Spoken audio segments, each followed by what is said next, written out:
What's up? What's up? What's up, everybody? How is everybody doing? How are you enjoying your May Saturday evening, day before Mother's Day? Still got time, fellas and daughters and sons. You still got time to get out there, go get your mama something. Men, go get your wife something. I don't heard some men like, that's my wife, that she not my mama. Okay, nobody better go get her something for Mother's Day. All right, I'm trying to save you some headaches. I'm trying to save you some pain. Hey, we got a great show for you tonight. What y'all what's been going on with everybody? We did a film project last week. It's called a 48-hour film project. That's why y'all didn't see me. So where you have 48 hours to write a film from scratch. You got to get the actors together, get them that line. You got to film it. You got to edit it. You got to turn it in within 24 hours. 48 hours, I'm sorry. So we got it done. I've been doing it for several years now. It's pretty fun. So I believe one of my purposes, one of my heart's desires, what I really love to do is make film. And I used to be on the other side of it, mostly behind the camera. And I've started taking some acting classes. So I'm starting to get on both sides of the camera. So I'm doing everything, all areas of film production, acting, and all that kind of stuff. One day I was on Facebook and I saw this thing that said movie premiere for here in Jacksonville. And I'm like, what is this all about? But just to see that that person's, see that post and seeing movie premiere at the movie theater here, it just got me all excited. Like I liked it, I believe I shared it, and I wanted to meet this person. So that's who we have. This is who we have today, starring in the movie. So without further ado, let's introduce Dr. Katrina. Welcome to the show. Hello, hello, hello. How in the world are you? Hello. I'm wonderful. How are you, sir? I am blessed. I am blessed. I'm blessed to see another day. Another day got breath in my body, in my right mind. Indeed, indeed. So how are you? I am wonderful. I am stoked. This has been just a beautiful day all around. So yeah, I'm doing good. I'm feeling good, excited, all of those things. Yeah. Amen. Amen. I think this is a God's connection because Mm-hmm. that's the other day I was we teach. I think I've told you, but for other people, I teach a class with another evangelist, Angela, and Minister Carlene. We teach a Finding Your Purpose class.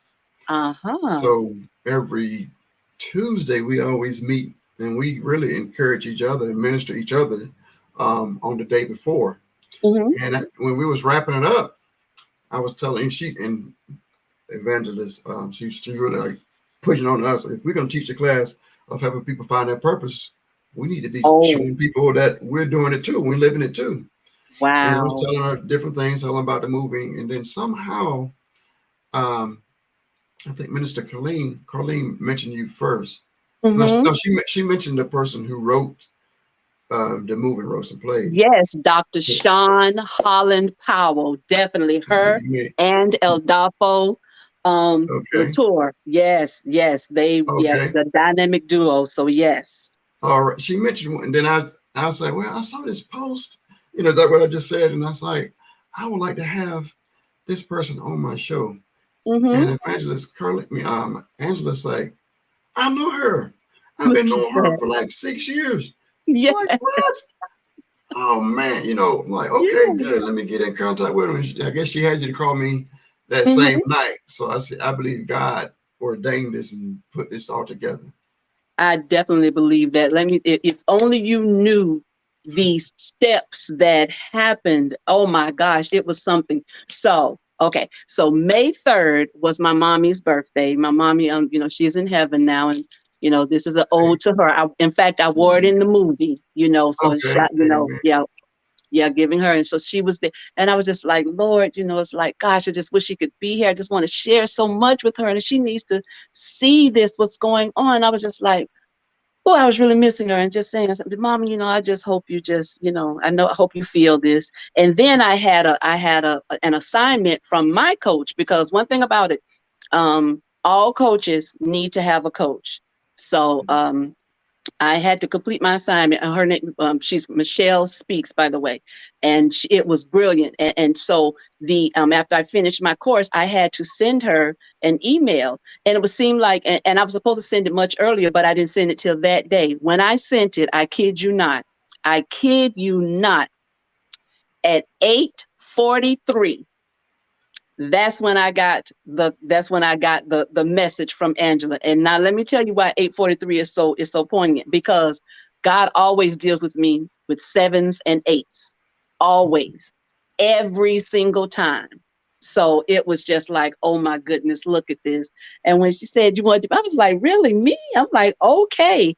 And I tell you, even from our first conversation, you know, up until now, I'm just like, God, thank you, because my song has been, God, order my steps. Everything is about walking in the season, ordering the steps, you know. So which leads to, you know, what my organization too, that God has had me do with Santa's to Stilettos. But, you know, I won't jump ahead. We'll go there. But I'm just saying all of this just ties in. So I'm sorry about that spiel, but I just had to let you know how those steps were just ordered, and it's just a blessing. So thank you. Thank you. Amen. Well, we can go ahead to the Sandals to Stilettos. You just got to tell the story of how that story where you were in pain. You go ahead. Let us hear that story. Ooh, listen here, my goodness. Oh wow. You know, this journey is just what it is. You know, a journey has many stops along the way, and I guess this all started back when I was, you know, I'm a teacher, and I taught for about 15 years. And while teaching, you know, something that I happened to, it's so funny. I was running to the trophy store to be able to get the trophies for the kids for that evening for the awards show. And I slipped and fell, tore my rotator cuff. I'm like, what in the world? Didn't think anything of it. It's like, okay, torn rotator cuff. Okay, so we got to have surgery. Nothing. Went to have the blood work done for the surgery, and they were like, something's going on with your blood. Well, I mean, I'm like, oh yeah, I'm anemic. It's okay. It's okay. Just do it again. They did the blood test again. They were like, no, something's going on. I was like, what you mean? Like, we're gonna send you to an oncologist. I say, on who? No, because that means. No, you what? Well, she said he's a oncologist, hematologist. Okay, well, for my blood, so I just put the oncologist right on out. Went by myself because I'm like, okay, I'll be at school. Somebody's in my classroom for now. I said, and I told him I'm on my way right after my appointment. And he and the doctor, he said, babe, he said, I don't know how to tell you this. I'm just gonna tell you. He said, it's nothing that you did. He said, it's nothing that you could have done to prevent it. He said, but you have leukemia. And I froze. And I'm a talker, and not that time. I'm like, leukemia, but how? And he was like, the chromosome broke off, and I said, okay. He said, did you bring somebody with you? I said, no, because I'm good. I'm gonna go, and I'm going to go to school and teach my class, and then after school is over, then I'll deal with it. I had barely made it down the stairs. All I could think of was just call my former principal.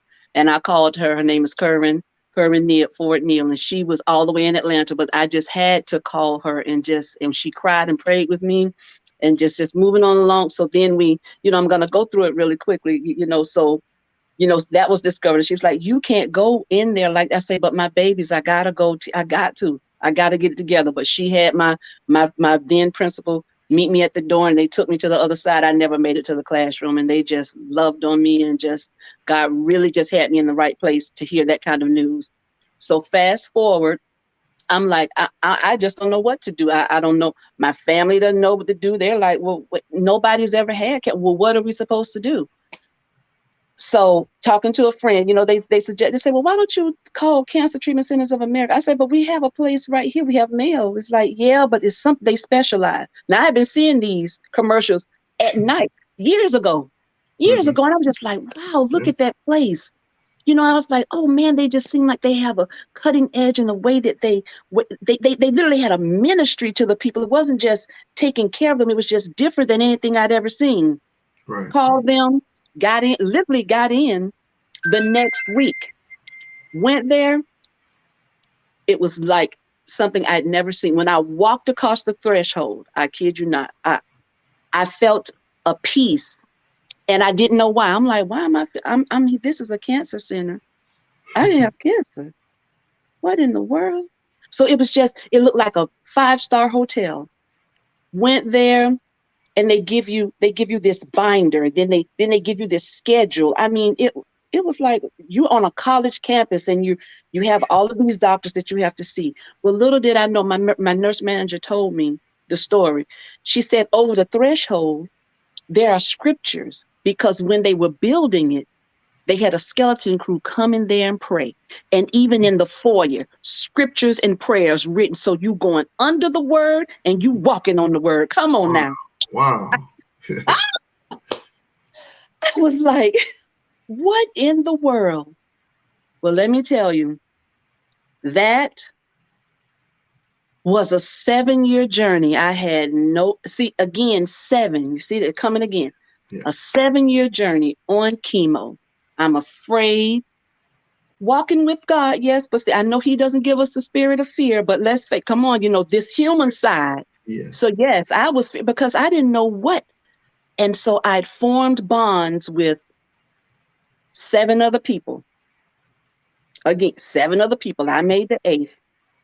And everybody was dealing with different cancers, and we connected, and we literally became a family, because we were seeing each other every month, because I was flying out every month, and Curran was right there with me. She was like my caregiver, and saying, because it was somebody to be there, to be your friend, and she would come up, and she had moved there too, so it was just something having her right there by my side. People just don't know, and she's probably gonna get me for saying it, because she's private, such a private person, but I just, there's no way I would have made it through there without her. Of course, without God, Mm. of Yeah. course, because He was right there, because He led me there by way of a friend.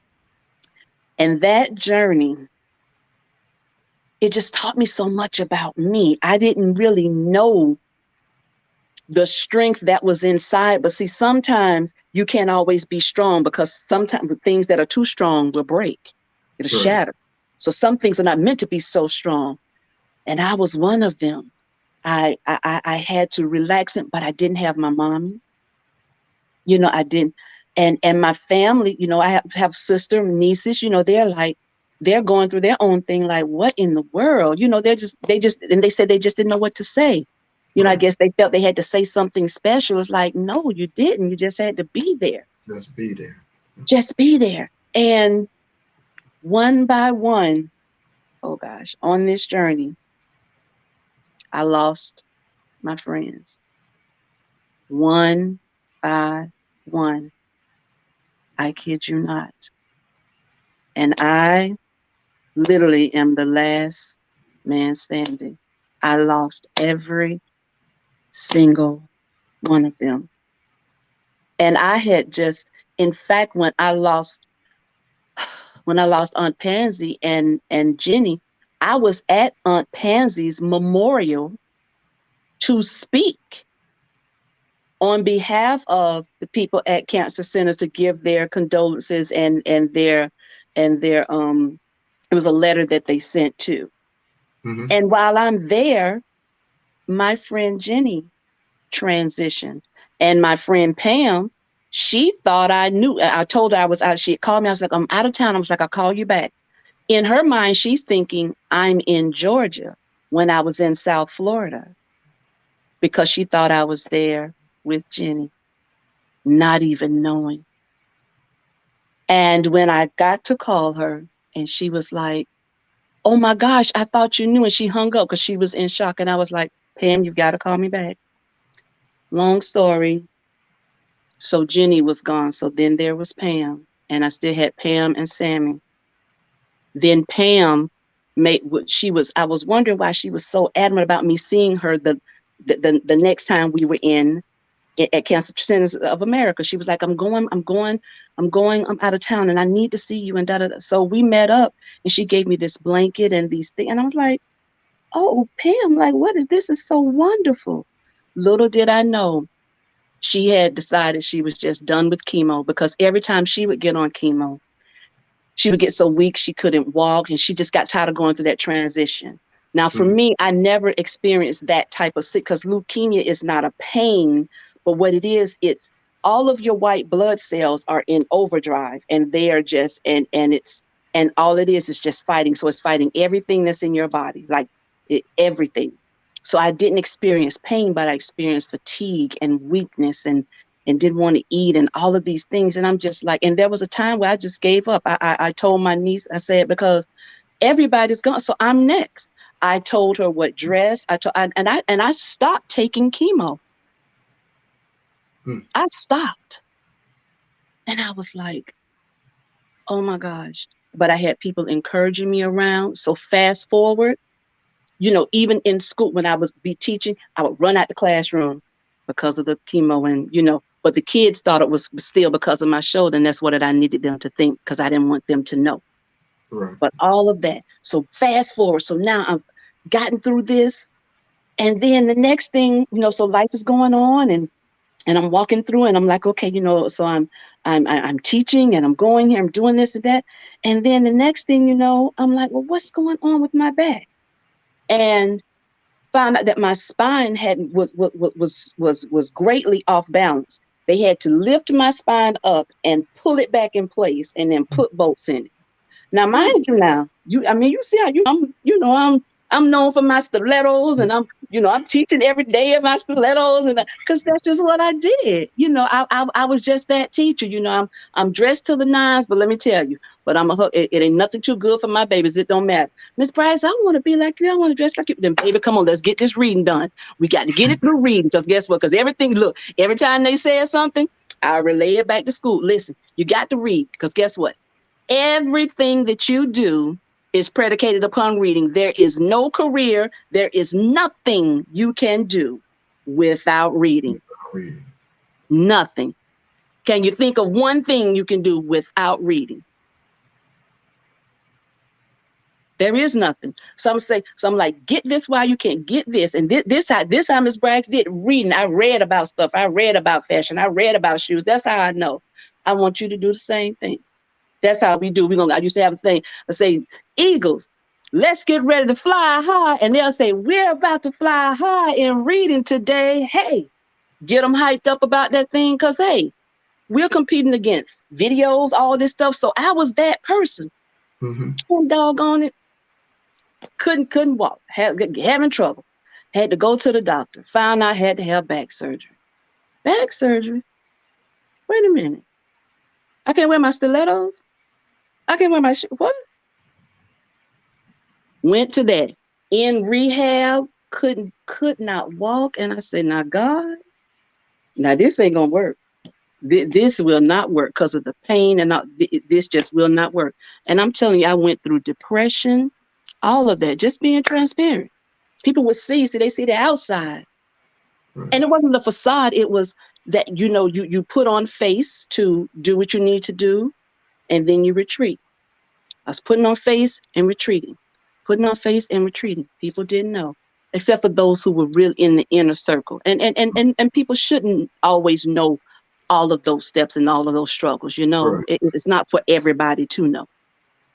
But I tell you, when I was going through that transition, I started in my courses, and I said, you know what, I'm going to do this because there is need of this. And the first place I shared it was on a show called Still Surviving with Clarissa Baggs, who's an amazing producer herself.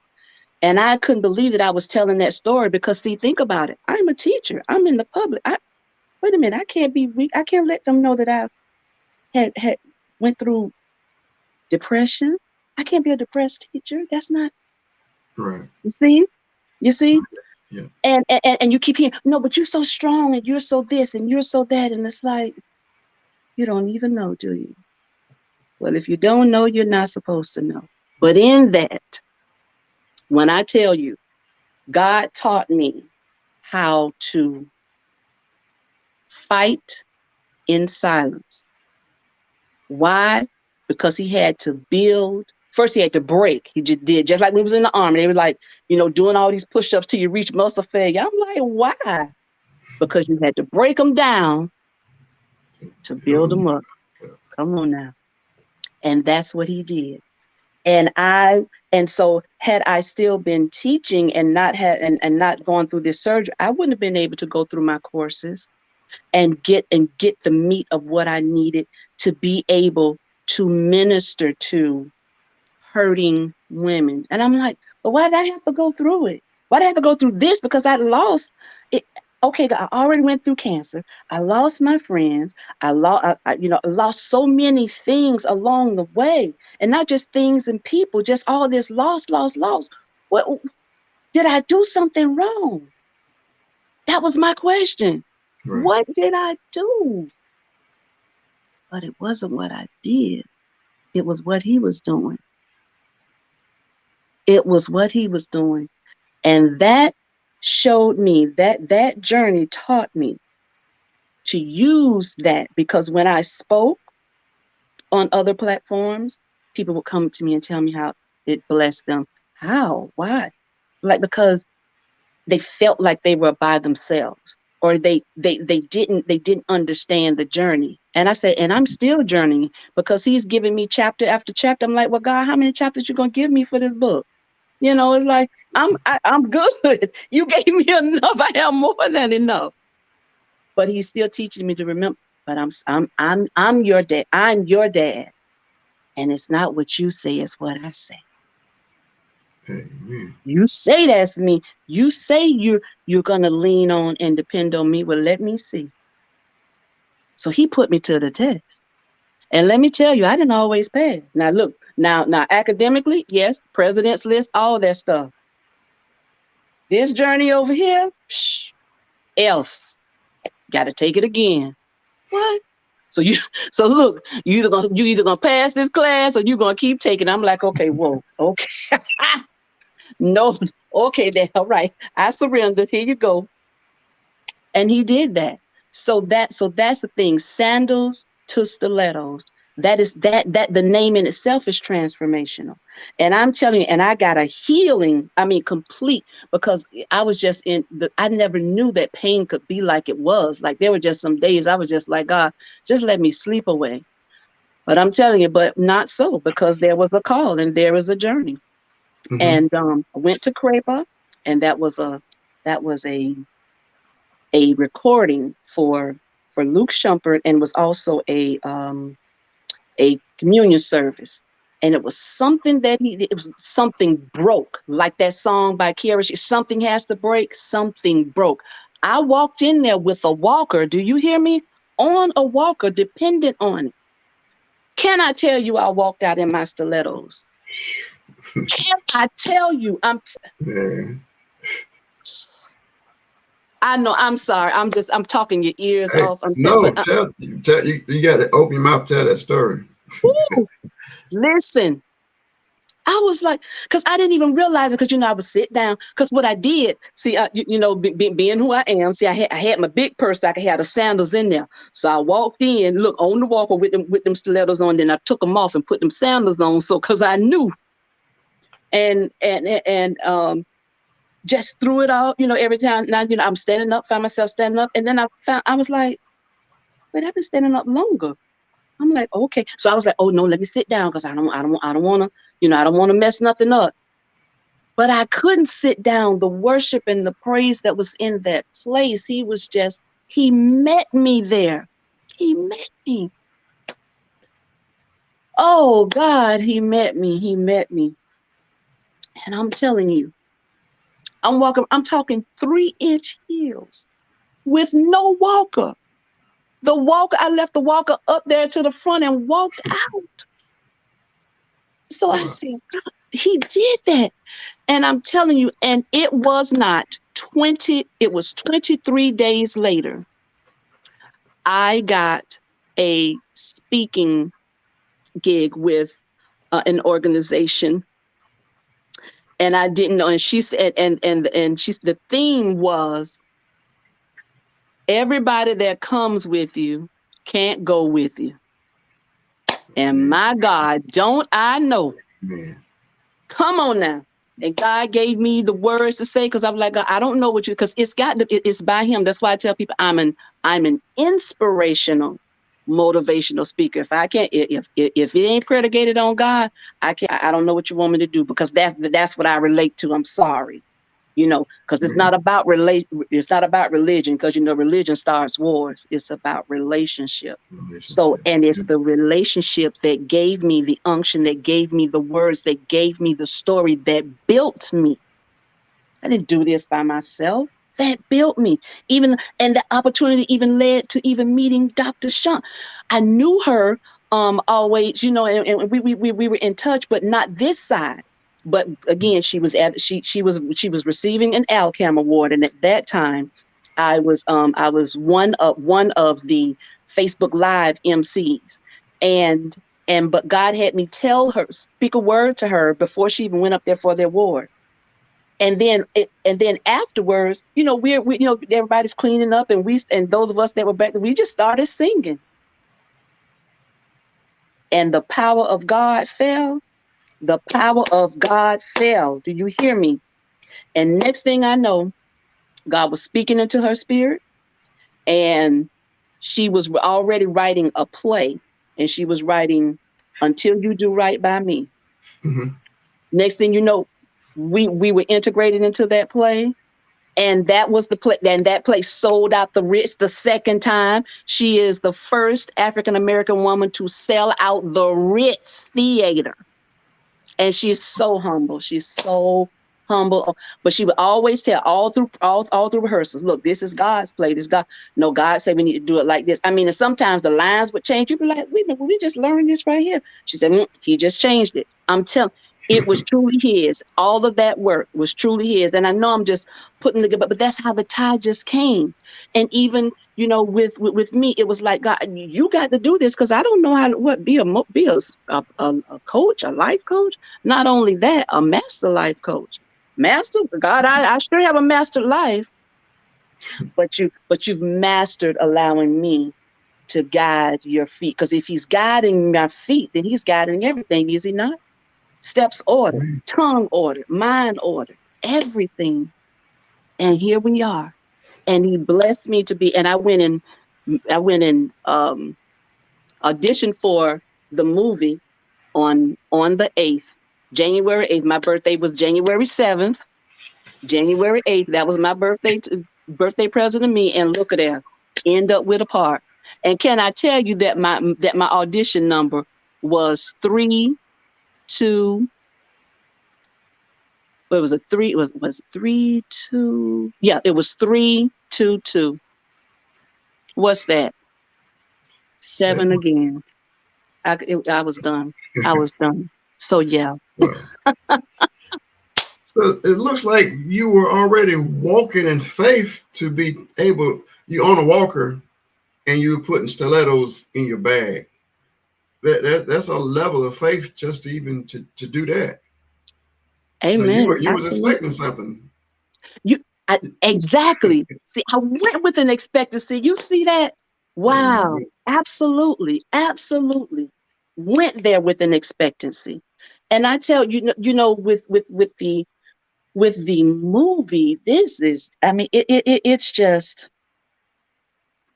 all of this is mind blowing. It is, because I used to do plays a lot when I was here, because I live, I'm from Jacksonville, and I moved away to Savannah and then came back. But beforehand, I was always doing plays, and always end up winning the lead roles, just because I had to tell my friend at the time. I said, girl, I'm so tired of being married to your husband, because it seemed like her husband would always win the lead role of the man, and it was always something.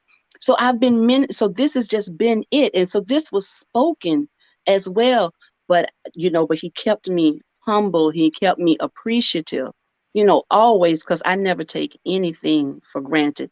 This platform, nothing. I don't take anything for granted. I'm appreciative of the people that open the doors. See, we all need one another. No man is an island, and we build to build. So I'm just blessed in that manner. Amen. It's something Yeah. I gathered from listening to your story, and I wrote down. Sometimes you can't see a blessing in the midst of the blessing. So I say when you were or your friends were falling to the side, if your friends was transitioning and different things were happening Mhm. around you, but you were in the middle of your blessing. And a lot of times you can't see that. You finally were you able to look back and see that a lot of stuff that was going on, it was really a blessing in your life? You know what? And an old song comes to mind. As I look back over my life, Yeah. I can see all how your love surrounded me, even though I know wrong. You never left me alone. You forgave me and you kept on blessing me. Come on now. You've been so faithful. Yes, Ooh, I love I this. truly had to look back, but I'm telling you, because when you're in it, like you said, And I'm right in the center. It was painful. Don't mistake the shortened verbal story for it was painful. This went on for a couple of years. yeah. I was like, that Father, can you hear me? Are you listening? And if you hear me, I can't hear you. Like, are my ears cut? Like, what? Where are you? Why don't I feel you around me? It's one thing to say, oh yeah, I know he was carrying me. No, I didn't. It felt like it felt like he had dropped me in a hole and Right. left me there. I'm telling you, it took the reason that I didn't give up, because if I did, what was the alternative? Mm-hmm. Had no choice. There was no choice. This is all I knew. My mom instilled this in me from a little girl. This is all I knew, was to depend on God. Now I'm gonna turn away and go where? To who? To what? Couldn't, couldn't. And I'm just so glad that He's a God. Huh. He, he's just always there, just like this. Amen. He's always there. When you come back, daughter, I'm right here. When your faith, I'm right here. And I'm building your faith. I know I know you think I'm gone, but I'm building your trust. And my God, I'm telling you, just ooh, mm, What's that just saying? thinking about it. Thank God I don't look like what I've been through. Come on. In fact, people will say that to. They be like, you don't look like because at the time I say have, because now I'm in remission, thank God, and I'm still in remission, and I'm and I'm Amen. just Amen. and I'm just thinking I'm gonna stay there. But they be like, you don't look like you have cancer. I say I know, because I don't look like what I'm going through. I look like where I'm going to. Amen. Come Amen. on now. So he just give me little phrases and give me just things, just little mantras to remind me, and they just come, and it's saying something like, so what am I supposed to be doing with this? Like, I have all this, I've taken these classes, I got this education, got this certification. Okay, so what am I supposed to do with all this? How do I put all this together? See, because you're going to serve, and all I've been doing is been in places of serving. Even when I started out doing nails here in Jacksonville. I did nails for over 15 years in Gateway, and people still remember. They'd be like, "Oh, Katrina Bragg's the one," and I don't know why they always say my whole name. Katrina Bragg's the one that did nails. My nails used to be as long as my finger, and see, I'm ambidextrous, so I could design both hands. And so I loved it when people didn't know who I was and they saw my nails and they'd be like, "Who did your nails?" I said, "Oh, her name is Katrina." And I would give them a card. So can you imagine the conversation when they would come? So that was always great. And I had the best clientele ever. Like because during that time, when you were paying $60 and $70 for a set of nails, like that was considered like really steep.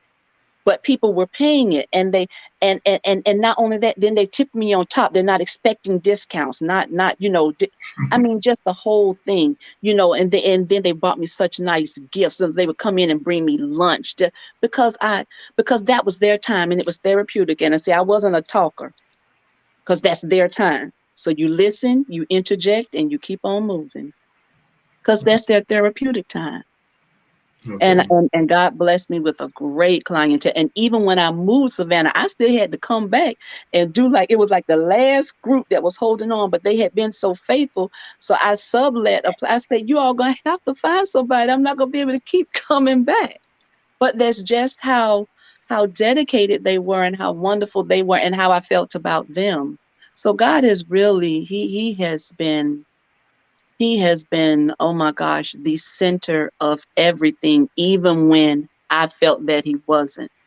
I Right. know he was. And I'm not saying that because I'm here. I'm saying that's just what it is. I know the viewers out there can relate to that.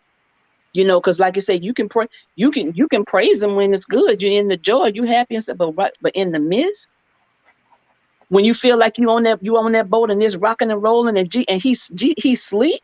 Wait a minute, how you sleep and I'm about to drown? But he's saying, but if I'm sleeping and I got you, why aren't you resting too? Why you up? Why are you toiling? So Amen. How in yeah. the world you Army vet, did nails, so real Um, estate, teacher mhm, for many years, mhm. actress, master coach. How in the world? And I know many other things. How did you manage that time, or a lot of you did one thing at a time, or how did all of that come about? So what happened was, with the real estate, came about first because I had to take a hiatus from teaching. Hmm. And so during that time, because I knew, I'm a social butterfly. I am the quote unquote people person. I really, really am. Even all the personality tests I take is always saying, it's dealing with people.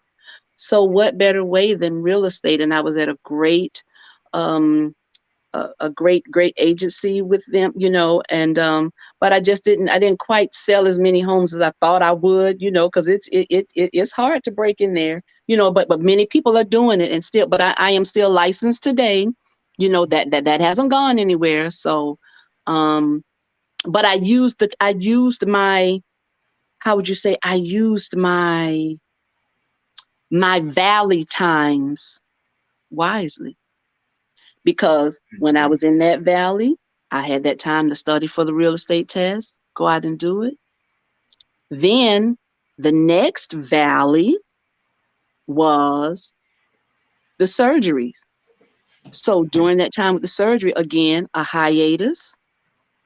I used the time wisely. And at that time, I wasn't. Don't get me wrong. It wasn't a vision to use the time wisely. It was like, I'm here in this bed. I'm like, God, I got to get up. I have to do something. And I'm an avid reader. And I knew that I've always been an encourager. That's just my nature. And you meet so many people along the way, and just in conversation, I found that my heart is for children and women, because so many times, because we are the weaker vessel, and some women don't understand that's not a saying that's saying that you're beneath, but weaker as in you're delicate. And we are not designed to carry stresses and to carry the pain that many of us hold on to. We stay in pain beyond its point. Does that make sense? Not a timeline, but it's like, at what point do you, and only you can decide that. Like, it was just so many women that were going through, relational, um problems and things with just that's all of, but but but the enemy comes after all those, I say comes after all those ships, comes after friendship, any type of relationships. He's coming after it. Mother and daughter, father and son, sister and brother, husband, wife. He comes after those. And women, we tend to carry it and stay in that place of the valley. You don't ever look up. So what are you going to do? You're either going to die in the valley, or you're going to look up and reach for the mountain and get up there where the fresh air is, So that was, and it was just something about, and people would just tell me how calming that they felt when they spoke to me. And I'm like, really? And they're like, you should be a speaker. You should be a coach. I'm like, me? I was like, I probably could. I said, but nah, this is fine. But the more and more things kept coming my way, and I kept reading, and then I finally got to the right courses. And I'm telling you, those doctors took you through. They weren't doctors for anything. So I'm like, yeah. So I heard you say, Dr. Brown, look, it's coming. You right. You spoke that. You spoke that. But it's coming. It's coming. It's there, because I've always been fascinated, with psychology and with the mind and healing, because when we heal, then we are able to lift ourselves up and lift others, and we're able to move. But if you're still holding on to the hurt and not willing to heal, some people are not willing. They want to hold on to that place because people get comfortable there. They get you said it. They get comfortable there. But how? Because you're on rocks, and rocks are, come on now, they're rigid. You're getting cut up. How long are you gonna continue to take that and to stay here? And then they don't understand how, especially when it comes in relationships with men and women, they don't understand. Well, how can he move on? Because he did. So now, are you gonna stay here and harbor on what was, or are you going to learn from that, understand, heal, so that you don't pass that on? Because they say hurting people hurt other people. Mm-hmm. And I know it's true, but I'm like, but you don't have the right to hurt other people. It happens, but you don't have the right to hurt other people because you were hurt. So what better thing to do than take that hurt and hurl that thing on out the way, make it a hurdle, jump over that thing, and then find out what your purpose is and walk in that. Because that made you. All of the things that we go through, it makes us. He breaks us to build us. Come on. But the breaking don't feel good. That thing, you be like, what? Ouch. That hurt. Like, ouch again. And just when you think you're walking, it's another thing. It's like, well, wait a minute. I didn't get through this thing first. Why you keep throwing? And God know how much you can bear. Well, guess what? He forgot, because this too much. This is too much. But those things, and they didn't, let me tell you, look, Joe, they didn't come easily. They did not. It was a journey. I'm still journeying. I have not yet ascended. I am still journeying, but I have gotten to a place where I am taking every step that's ordered and making sure that I'm catching the lessons. I'm catching, because when you catch those lessons, you can keep going. But anytime you stop, okay, you got to stay right here a little bit longer. Because guess what? As long as I'm not in my place, that means that I'm keeping others from their place, because there are people who need this mess. There are people who have what I need, just like I needed what someone else needed. And it goes on, and it goes on. It's a circle. It is the circle of life. That's why we need each other to survive. I need something that's in your belly. You need something that's in mine, and so on and so forth. That's why we have to birth these things out. And that goes for everybody. Everybody has a purpose and a calling of some sort. We got to get there. I agree. That's why I teach the class on help you find your purpose. We Come know the on. statement, the old statement, no pain, no gain. A lot of Mm, times people think that, like I believe all the stuff that you went through. I don't believe God put that on you. Life put that on you. yes. But without it, you wouldn't be who you are. Everything that you went through made you you. And if you take any of those things away, you're not going to be who you are right now. Wow. That's profound how you just put that. That's wow. Absolutely. But you know what? I'm just going to tell you, transparent. You know, people say if I had to do it all over again, I would do. I don't want. I didn't want all that stuff. You go ahead and claim that. No, I would know some of that stuff. I didn't want. No, I wouldn't. I can't tell you that. I wish I could. I can't. I wouldn't want to do it again. Thank God I got on through it. I don't want to go back through none of that. Cause let me tell you, it was. I didn't even know a body could sustain so much pain and still live like it. I would be in pain that was so, it was so excruciating till there weren't even tears to cry. I just sat there. Or I would be someone and people would be like, you okay? Mm-hmm. Body just going and them not even understand that medicine wouldn't even take away the pain. And I'm like, well, what in the world? Because again, my body works against it because my body metabolizes medicine so fast. So that didn't. So it's like, so there's no need in taking something that's not working. So God, then if I can't take this, then you got to do this. And you promised. Then that's when I started getting in. Listen, you promised right here. You said this. This your word. Didn't he say we could prove him? So I started Mhm. reminding him. Maybe, and I know he didn't forget, but one thing, that's my daddy, so that's how I would talk. So that, okay, you said this, so you couldn't have forgotten. So what's going on? What's missing? What is this for? Because I'm like, I don't want to go through this for somebody else. I'm sorry if they're selfish, then okay, I don't want to. I'm not telling you I was willing always. No, no.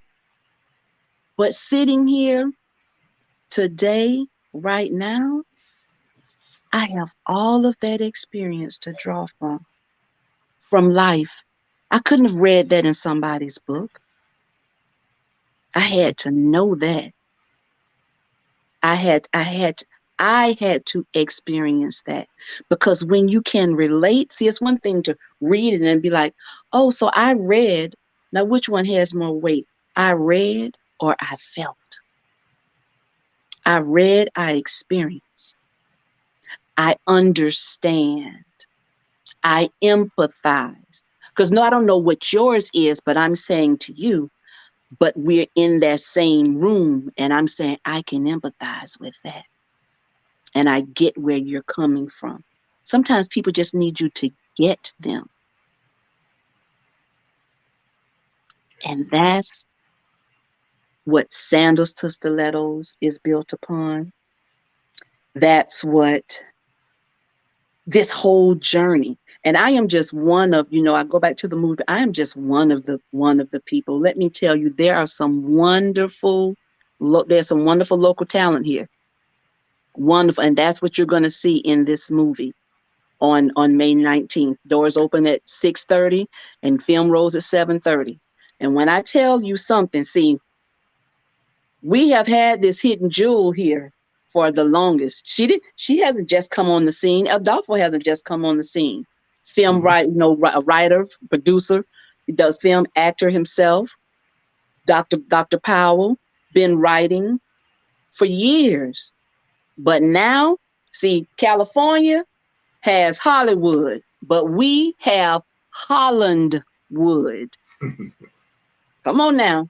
Amen. And you're going to see that talent come through. The couple that's in there. And let's just say, it's called I Do, I Don't. Well, it's about people. It's about relationships. How many times do we say I do and then I don't? That's not just in marriage. 1 minute you're fine, I do. Next minute I don't. Why? Because you're mad. You mad?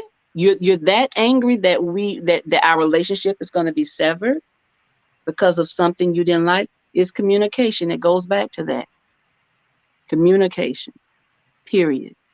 Verbalizing speaking what we want. The power of our words. See, the word called the law of attraction. Call it what you want. That thing says there's death and life in the power of the tongue. That's what our daddy say. And I'm a firm believer in that. Yes. It's a little bit what you said. Like I said, I teach on purpose. Mm-hmm. I believe God shows us a vision of where He wants us, what He has for us, but He doesn't show the process. If we see the process, we're probably going to say no, we don't want to do it. Ooh. So now that leads to the next thing you was talking about, obedience. Now, obedience, you can walk in obedience and still not want to do it. Right. You can still be obedient. Lord, I don't want to do this, but I'm still going to do it. It goes right back to relationships and marriages. There can be some problems going on in the marriage, and I don't want to do this, but I'm married, and I'm going to honor my marriage. I'm going to walk in obedience under God in this marriage, even when I'm upset. That's what we need. You know, it's fine with being upset. It's fine with getting angry, but continue to walk in obedience. Wow. That's what people need to continue to learn. Absolutely. Say, be ye angry, but what? Sin not. You can be, he said, don't let the sun go down upon your wrath. You're that upset. You've declared eternal love for me, but you're so upset. You can't talk to me. What gets us to that point? I can tell you, it's a 5-letter word. PRIDE.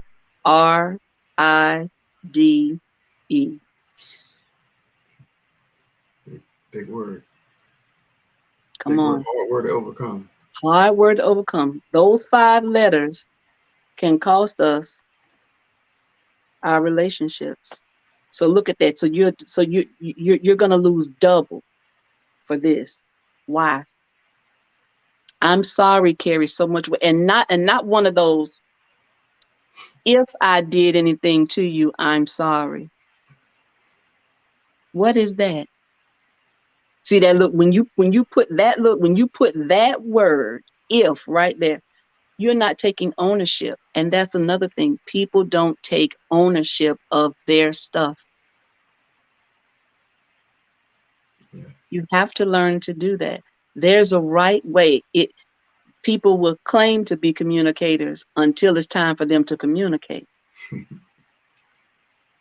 You ever notice that? Yeah. And we have to know that sometimes communicating and loving is taking down. It's okay. It's okay for you to take. There's no such thing. High road, low road. What road? I'm taking the road to love. Because I love you, I'll be quiet and I'll listen. And then let you know I'm still upset. I don't agree. But can we agree to disagree this time? But most of our agreements should always be in agreeing. It should never be us always agreeing to disagree. Because if that much disagreement, something going on. And that means you're getting out of the realm of what you just said. Obedience. Come on now. Because what he said, obedience is better than sacrifice. Obedience is better than sacrifice. Because I sacrificed this and I sacrificed that and I did. Okay. And you did all of that and still wasn't obedient. Wasn't obedience. What was it for? Yeah. So I'm just I'm gonna pop up some comments, and I got like 2 more questions. I want you to tell me about this. People just they didn't add their name. But they may know you. I'm not. If y'all still out there, you can put your name in. Say who you are. Yeah. All right. I want to be out there. Our God is great. Amen. Yes. Yes. Yes. In the line and looking good. Like I said, y'all should put your name in so she'll know who you are. We still got work for you to do. Amen. Amen. I believe that. I believe that. Yeah. And it all goes back to him, all the glory. Joe's got double. And this is my wife. Got an amen from my wife. Oh, hello, hello. Thank you so much. All right. Anybody else? You got any comments, any questions while you're Any out there? questions? Yeah. Well, go ahead and put the questions in the comments. Could you tell us about the Mending a Heart? Yes. So Mending a Heart was an organization that was started by, his name is Elder Boney, Elder Boney Green. And he's not here now, but that came about, uh, the tragedy of the El Faro 33, Yeah. Yes. that hit really hard. That hit Jacksonville hard, and and some people in Puerto Rico.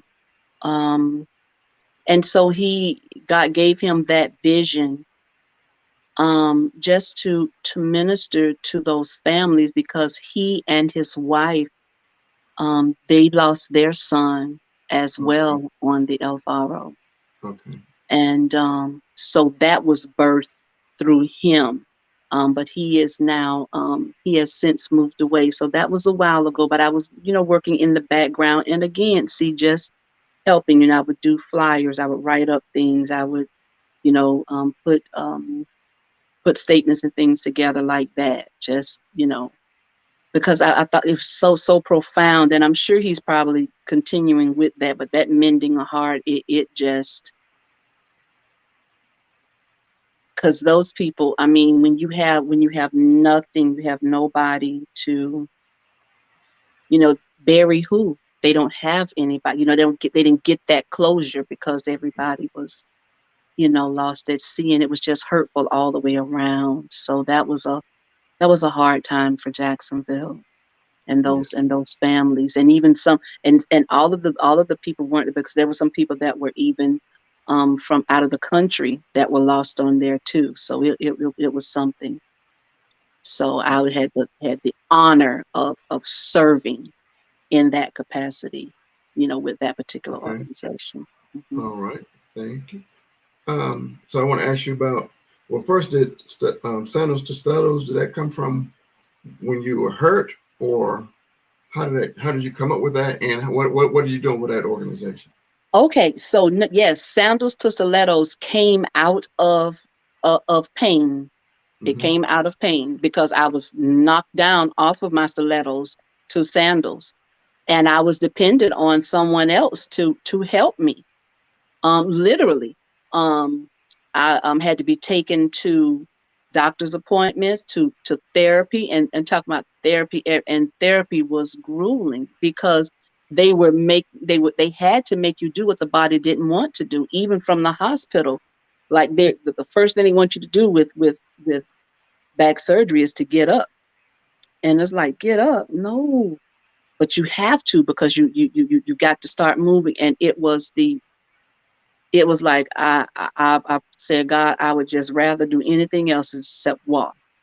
And like I say, so because I had to be on that hiatus, I I was always, I was on social media, and I came across, a coach that was doing a master class. And I was like, yeah, yeah, everybody always doing a master class. But this gentleman was something else. His name is Curtis Hill. When I tell you, Coach Hill, he brought it out in me, just me, because I was trying to figure, what am I going to do if I'm not going to be able to go back, because if I'm not going to be able to stand up, because I'm telling you, I just didn't even know where my route was, if I was going to be walking again without the assistance of a walker. And and every time I looked at that walker, I was like, God, this can't be my expected end. So he as I went through the class, things would just, little sayings would just come to mind. And we had to write pitches. And so that drew on the creative side of me. So he was able to pull out what was in me. And at first it was, from dust, but I also had dust to diamonds. I'm always able to do that, from this to that. But the thing that resonated, but when God dropped that sandals to stilettos, and I was like, oh my gosh. And the last day of class, when we had to give our pitch, mind you, you're encouraging everybody because we were a cohort. So we're encouraging everybody. And I was like, I don't want to go first. I said, but I don't want to go last either.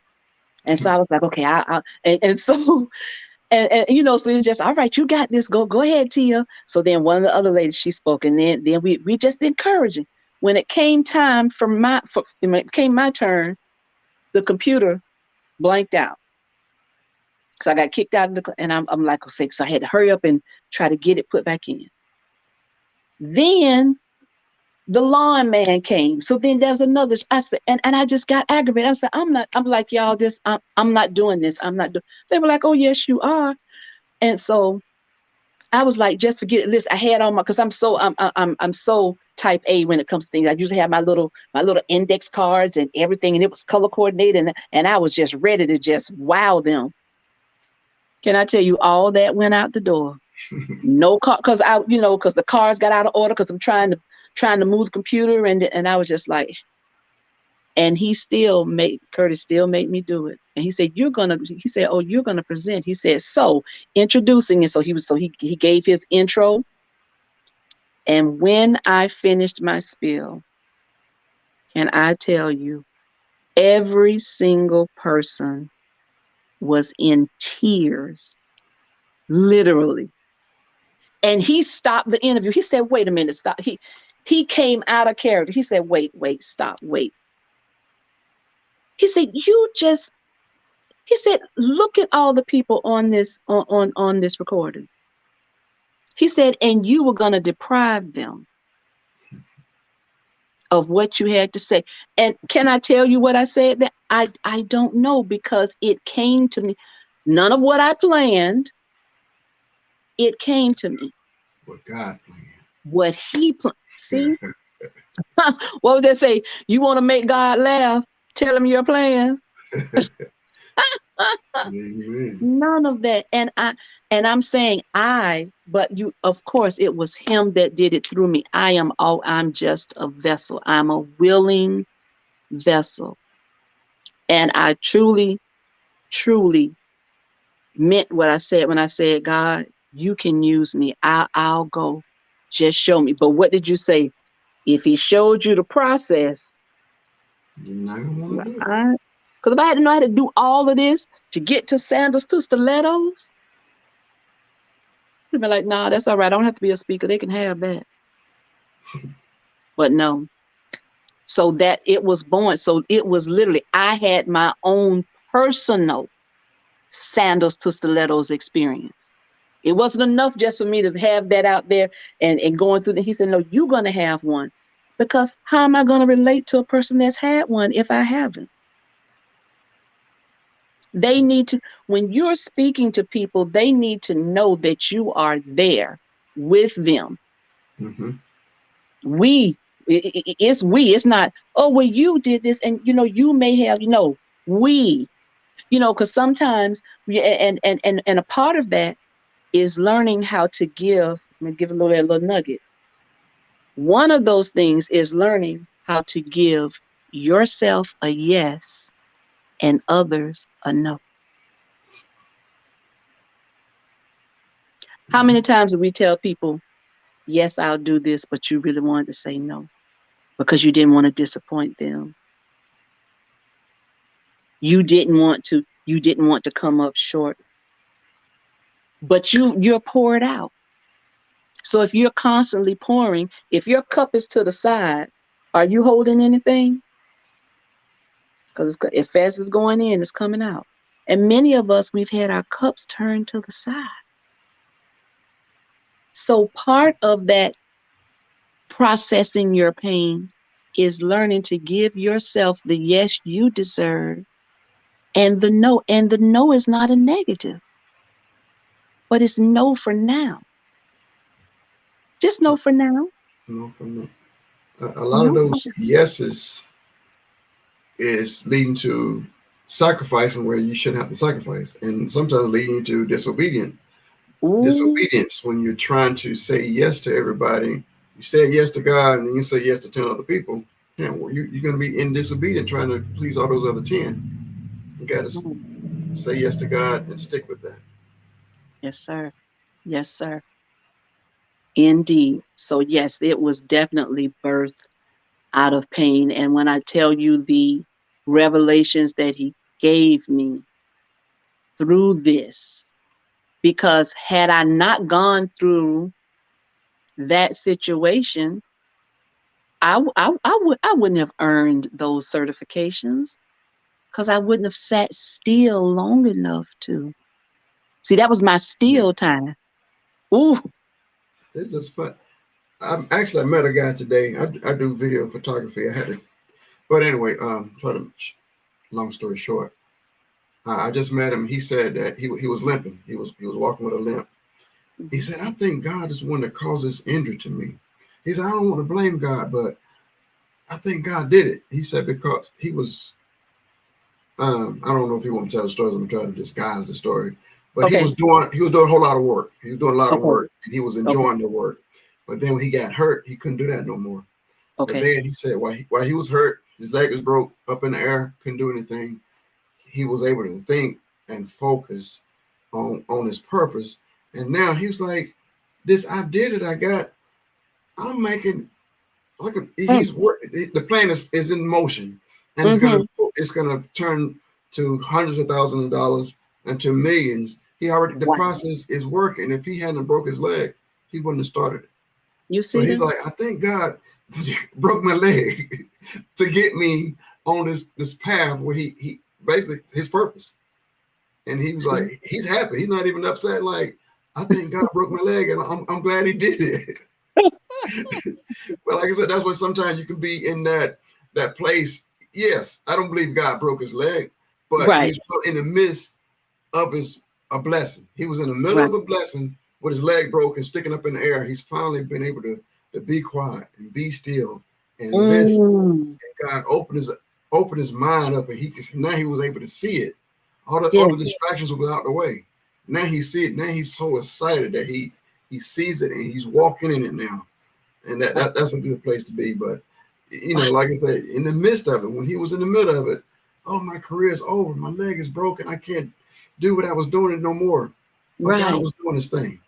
God was getting him and putting him in a place where he needed to be. Mm. That's something being in the stillness. See, because I was always because that's me. I mean, I was moving. I was moving. I was Mhm. always move. It's like, okay, I'm just gonna move. But like you say, God didn't do it, but He allowed it. Mhm. He didn't do it. No, because he don't bring stuff on us to do. No, just like my bishop says, Bishop George Davis is like he don't. It's like why people say no, God did this. No, He didn't, but He will allow it to get your attention. So Amen. that's why we have to accept what God allowed. Now, did I accept it at first? No, because I was like, well, why did you allow it? Because I'm like, nothing Mhm. happens without your permission. So it's like, wait a minute, you let this happen. Yeah, Yes. for you, yeah, to get you still so you can hear, because you was moving, you was up. Because I'm telling you, I was just on the go. Because I mean, I was, teaching, and then I did, then after that, then I did the after school program, then I did this, and just moving, just moving. He's like, mm-mm, moving too much. Be still. So here you go. And Amen. then all of this because I was still, and he led me to it. I mean, because of all the coaches that I could have come in contact with this particular person, and I mean, he blessed us all tremendously, and we are still a cohort even now. And I just, I just can't wait for him to see. And like I said, I've already done, I did a speaking engagement 23 days after, and mind you, come on now. When I went up, because it came to me. It's like, bring that walker. I had on 4-inch stilettos, and I'm talking not a pain in my body. 4-inch stilettos. 23 days after. Remember, after that healing at Crepa, I walked up there. I danced up there on the song "Won't He Do It" by Corinne Hawthorne, because he did that thing. God did, and the words were just it. No, and then I no, I didn't. I did Unstoppable. because it said, ain't nobody stopping my shine. Gotta let them know where I come from. And it just, all of that it was just so apparent. And I walked up, and I guess they were like, what's up with that walker? Because I'm dancing up there, and then the lady that introduced me, she danced with me a little bit. Then I set that walker up against that podium. But I didn't know. And then I, gave out all of my accolades to those that were there. So the thing was, I had to let them know the very thing that I depended on and leaned on to carry me is now leaning up against a podium that I'm speaking from. Come on now. Amen. Come on. It don't get no better. Mm-mm. It don't get no better. And so when I was speaking to him, just, the words that he gave me, he was just, I do remember some of it because I told him, I said, listen, I'm not here to talk to you. You nobody talking to you.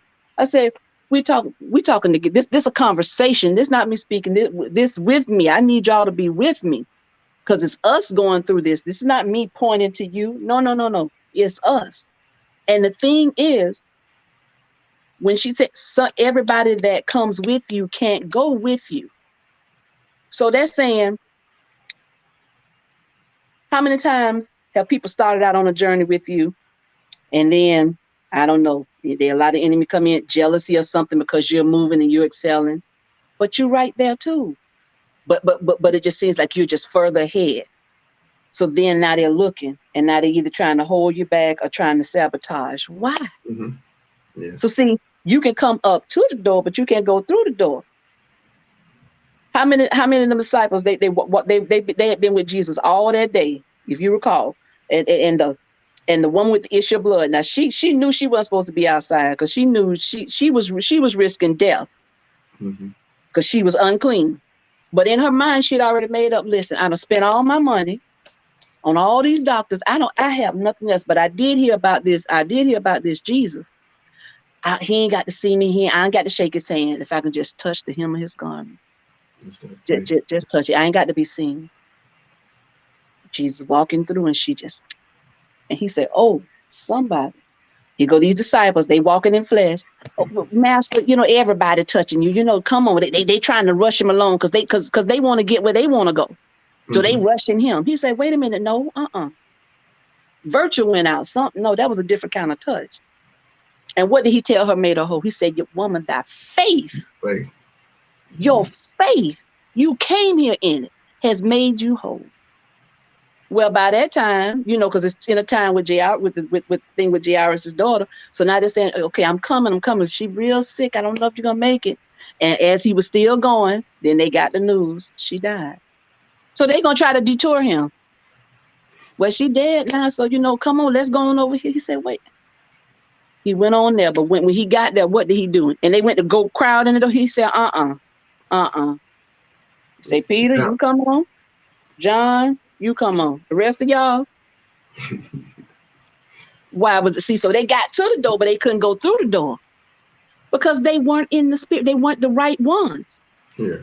And that's what happened. We try to pull people along, and instead of dragging you back, because you're trying to pull along. No, you got to let them people go. Mm-hmm.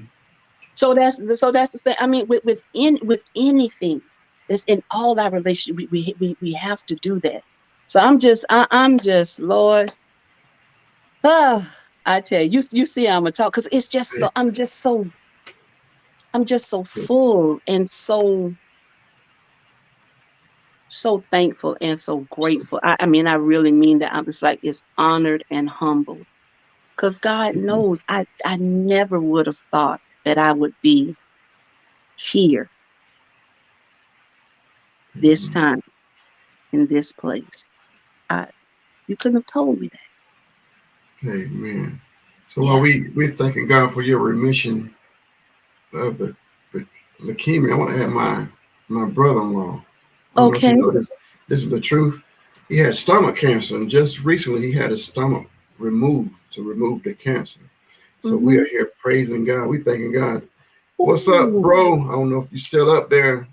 Thank you for the shout out. So we are giving God the praise. So amen. Yes, good. Celebrating him being cancer free. Yes, God.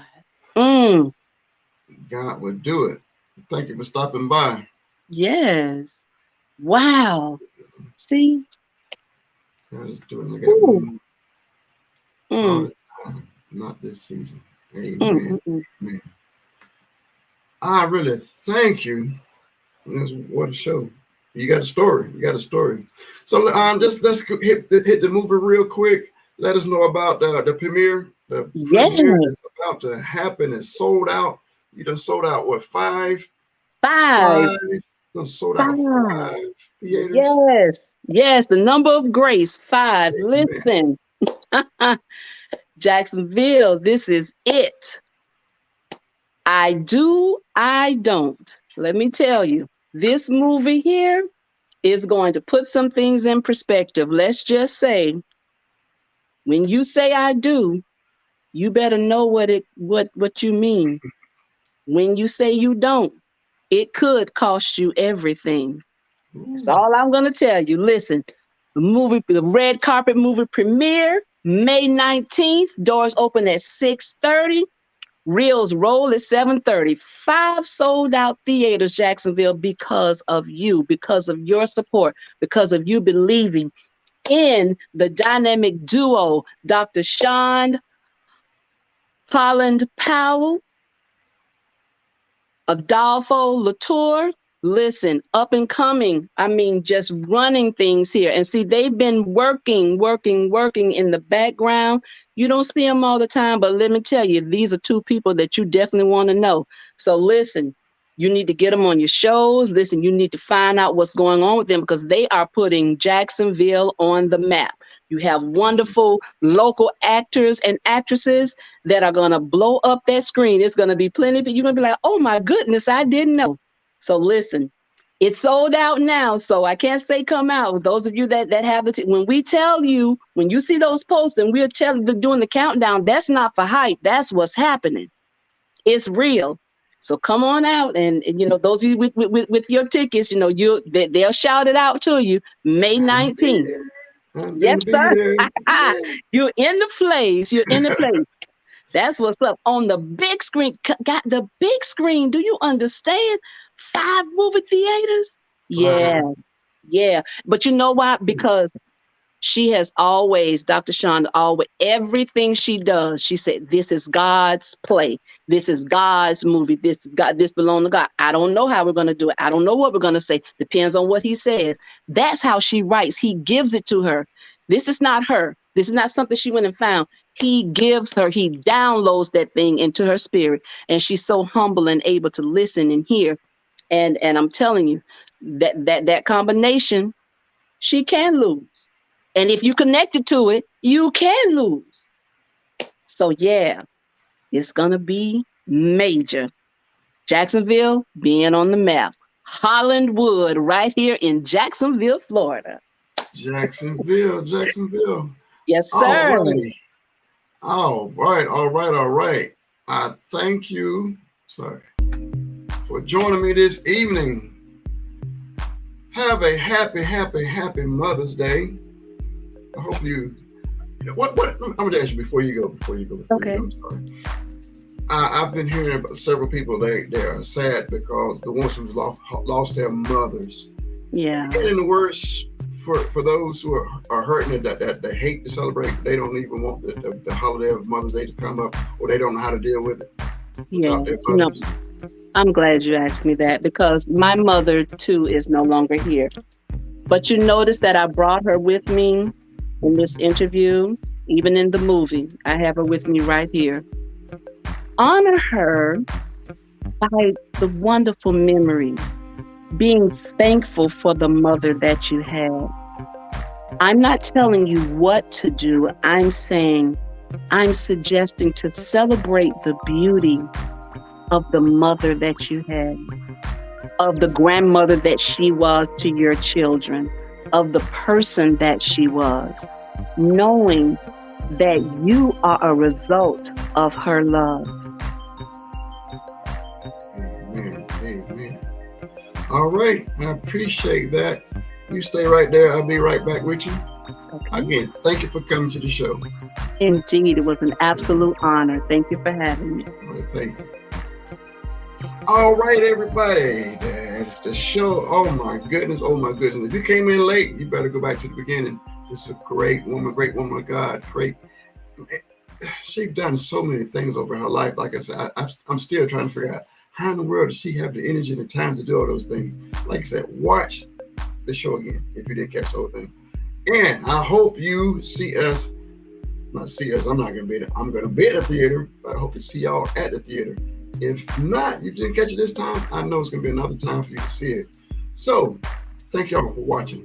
From the mind of Lil Joe, until next time, I think next week we're going to be talking about finances. We got to teach you how to make some money, how to keep some money. Come on, join us next week. All right, until next time, Lil Joe, out. Here's mine.